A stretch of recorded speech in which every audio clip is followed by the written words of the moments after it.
Totoo ba na meron na namang virus na kapareho ng COVID-19 na natagpuan sa China? Ang mga virus ba na ito ay gawa lamang?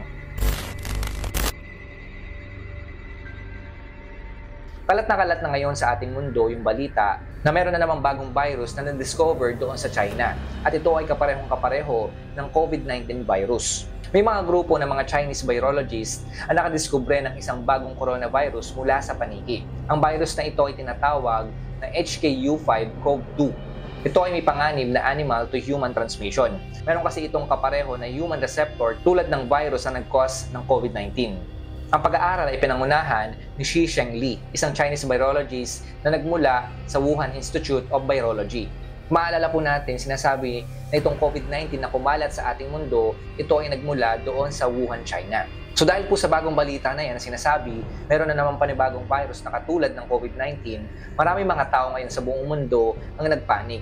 Dahil sinasabi nila na posible na magkaroon na naman ng bagong pandemya tulad ng COVID-19 na naranasan natin. So sinasabi nila na mauulit na naman yung malabangungot na pangyayari sa ating mundo na nagkaroon ng lockdown at pagkalat ng mga virus sa ating mundo.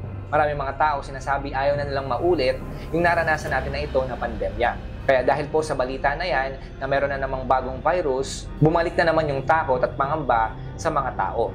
Sa kabilang banda naman po, maraming mga tao na ngayon ang hindi na naniniwala sa virus. Kasi may mga tao ngayon naniniwala na yung mga virus na lumalabas ngayon, gawa lang daw yan ng mga tao para ipakalat, tulad ng COVID-19. So yung na-discovering bagong virus na yan na galing sa China, siguradong yan daw po ay ginawa lang ng mga virologists doon. At yan daw po ay plenano na noon pa man. May mga theory po kasi na nagsasabi na yung pandemic na nangyari sa ating mundo, na yun nga yung COVID-19, yan daw po ay planado na. Kaya nga tinatawag po ng iba ito na pandemic. So ginawa daw po yung plano na yan para sa global control at iba't ibang mga political interest. Naniniwala po kasi yung ilan na yung COVID-19 yan po ay ginawa at inilabas para sa pagkontrol ng populasyon at yan daw po ay pera-pera lang daw. So in short, ang nasa likod daw po ng mga pandemya na yan tulad ng COVID-19 at ng mga susunod na virus ay walang iba kundi yung world government. At yung katotohanan naman daw po na yung pag-aaral ng galing sa Wuhan, China, sinasabi na ito raw ay talagang ginawa ng mga virologists doon para ipakalat sa ating mundo tulad ng ginawa nila noong COVID-19. Kasi sinasabi nga na itong COVID-19, nagsimula ito sa Wuhan, China. So maraming mga tao ngayon ang naniniwala na yung mga virus ngayon tulad ng COVID-19, hindi na po yung nagmula sa mga natural na pagkakataon. Yan daw po ay sinasadya at ginagawa lang yan ng mga tao. Kaya yung mga bagong virus daw na lumalabas ngayon, siguradong gawa lang daw yan ng mga tao. At merong nasa likod niya na nag-uutos para kontrolin yung ating mundo. Ngayon ayon sa mga eksperto, patuloy po nilang pinag-aaralan at pinabantayan yung sinasabi nga po na bagong virus na yan na natagpuan o na-discover doon sa China. Kasi nga sinasabi nila kapareho ito ng COVID-19 na nanggaling din sa paniki. So dahil sinasabi na nga po ng mga eksperto na kailangan natin maghanda at mag-ingat sa mga bagong virus na lumalabas, kailangan po natin paniwalaan yung sinasabi nila. At huwag po tayo basta-basta maniniwala sa mga theory na sinasabi nga na yung mga pandemic o yung mga virus o sakit na kumakalat sa ating mundo ay ginagawa ng mga tao. Basta malinaw ang alam natin, totoo po yung mga virus. Saan man po nanggaling yan. Kaya dapat patuloy tayong mag-ingat at patuloy tayong maghanda para hindi po tayo matulad nung pumasok yung COVID-19.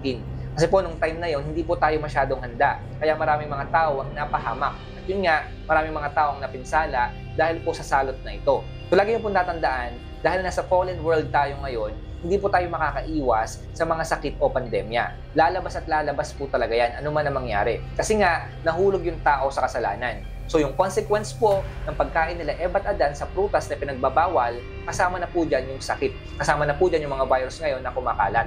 So expect po natin na meron ng mga sakit at mga salot na mararanasan pa po tayo. Kasi noon pa man, panahon pa lang ng Biblia, marami na po mga salot na ipinaranas ng Diyos sa mga tao. At hindi lang po yon, iba't ibang mga sakit na naranasan ng mga tao. Tulad po nung time na nagpadala ng iba't ibang salot ang Diyos doon sa Egypt. Ginawa niya po yun para mas makita ng mga taga-Ehipto at kahit ng mga Israelita yung kapangyarihan ng ating Diyos. Basahin natin yung Exodus chapter 9 verse 14.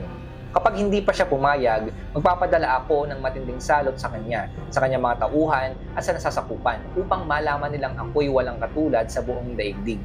Dito makikita po natin na gumamit yung Diyos ng mga salot doon sa Ehipto upang pilitin si Paraon na palayain yung mga Israelita mula sa pagkakaalipin.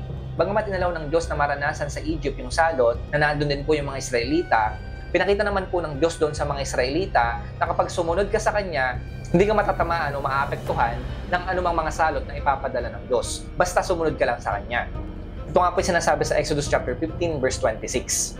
Ang sabi niya, kung ako ay buong puso ninyong susundin, kung gagawin ninyo ang matuwid at susundin ng aking kautusan at mga tuntunin, hindi ko ipaparana sa inyo ang alinman sa mga sakit na ipinadala ko sa Ehipto. Akong si Yahweh ang inyong manggagamot. So ang pinakagusto ko lang po ipunto sa inyo dito, ang Diyos po natin ang may control ng lahat. So pwede niyo pong i-allow yung mga salot sa mundo at meron din po siyang kakayanan na proteksyonan yung mga tao na sumusunod sa kanyang mga utos. Ngayon sa panahon natin ngayon, hindi po nagbabago yung pagkilos at kapangyarihan niya sa mga tao. Kaya kung ano man po mga virus ang kumakalat ngayon sa mundo, yan po ay nasa control ng ating Diyos. Pero syempre mga kapatid, huwag niyo rin pong alisin sa inyong mga puso't isipan na oo, inaalaw ng Diyos yung mga virus o kayaman, yung mga sakit sa mga tao, pero nandiyan pa rin po yung pagpapagaling ng ating Diyos doon sa mga tao. Tulad nga po ng sinabi niya doon sa verse na binasa natin, siya po yung manggagamot. So hindi rin po nagbabago yung pagpapagaling ng Diyos. Kung paano siya nagpapagaling ng mga tao noon, ganun din po sa panahon natin ngayon. Kaya pa pong magpagaling ng ating Panginoon sa mga tao. Siyempre, para mapakita po yan na walang imposible sa Diyos at yung Diyos natin makapangyarihan. So minsan inaalaw talaga ng Diyos na maranasan ng mga tao yung mga salot para mas makita yung kaluwalhatian ng Diyos sa mundo na ito. Tandaan nyo po na yung ating Diyos, bago siya magpadala ng mga salot, bibigay po yan ng babala sa mga tao para maging aware tayo at para alam natin yung mga dapat natin gawin at makapaghanda tayo.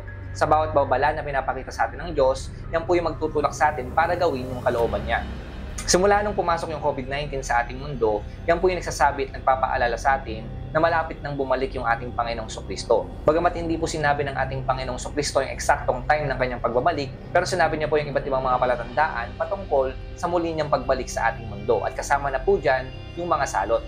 Basahin po natin yung Luke chapter 21 verse 11. Magkakaroon ng malalakas na lindol, taggutom, at mga salot sa iba't ibang dako. May lilitaw na mga kakaibang bagay at mga kakilakilabot na kababalaghan buhat sa langit. Ang sabi po ng ating Panginoong Kristo, mga salot sa iba't ibang dako. So natutupad na po yan sa panahon natin ngayon. Natutupad na nga po yan na sinasabi nga maraming mga virus o mga salot ang kumakalat sa iba't ibang parte ng mundo. Bilang mga Kristyano, ano po yung magiging respond natin dito sa bagong virus na sinasabi nila na katulad ng COVID-19 na posibleng kumalat? So mga kapatid, ang pinakagawin natin, huwag tayo magpanik at huwag tayo matakot.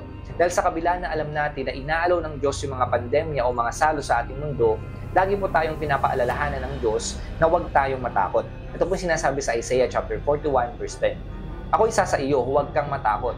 Ako ang iyong Diyos, hindi ka dapat mangamba. Palalakasin kita at tutulungan, iingatan at ililigtas.